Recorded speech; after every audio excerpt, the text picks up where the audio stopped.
আসসালামু আলাইকুম ওয়া রহমতুল্লাহি ওয়া বারাকাতুহু। প্রিয় ভাই বোনেরা, আজ আমরা জানব ইসলামে খাবার খাওয়ার সুন্নত ও আদব সম্পর্কে। রসুলুল্লাহ সাল্লাল্লাহু আলাইহি ওয়াসাল্লাম আমাদের শিখিয়েছেন যে খাওয়াও একটি ইবাদত হতে পারে যদি সুন্নত মেনে করা হয়।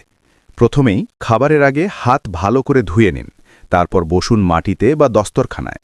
সুন্নত হল ডান দিকে হেলান দিয়ে বা সোজা হয়ে বসা। খাওয়া শুরু করার আগে অবশ্যই বলুন বিসমিল্লাহ। যদি ভুলে যান তাহলে মনে পড়া মাত্র বলবেন বিসমিল্লাহি আউয়ালাহু ওয়া আখিলাহু। এতে শয়তান সেই খাবারের শরিক হতে পারে না। সবসময় ডান হাত দিয়ে খাবেন, কারণ শয়তান বাম হাতে খায়। নিজের সামনের দিক থেকে খান, পাত্রের মাঝখান থেকে নয়। লোকমা ছোট করে নিন, ভালো করে চিবিয়ে খান।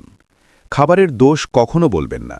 রাসূল সাল্লাল্লাহু আলাইহি ওয়াসাল্লাম কখনো খাবারের দোষ করেননি। ভালো লাগলে খেয়েছেন, না লাগলে চুপ থেকেছেন।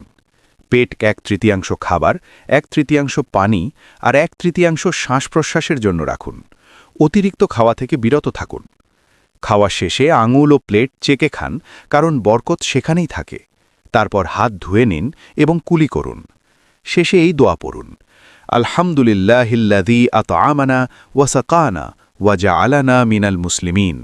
অর্থাৎ সমস্ত প্রশংসা আল্লাহর জন্য, যিনি আমাদের খাইয়েছেন, পান করিয়েছেন এবং আমাদের মুসলিমদের অন্তর্ভুক্ত করেছেন। দাওয়াত খেলে মেজবানের জন্য দোয়া করুন। এভাবে খেলে খাওয়া ইবাদতে পরিণত হয়, বরকত আসে এবং শরীর সুস্থ থাকে। আল্লাহ আমাদের সকলকে সুন্নত মেনে চলার তৌফিক দান করুন। আমিন। ওয়াসসালামু আলাইকুম ওয়া রাহমাতুল্লাহি ওয়া বারাকাতুহু।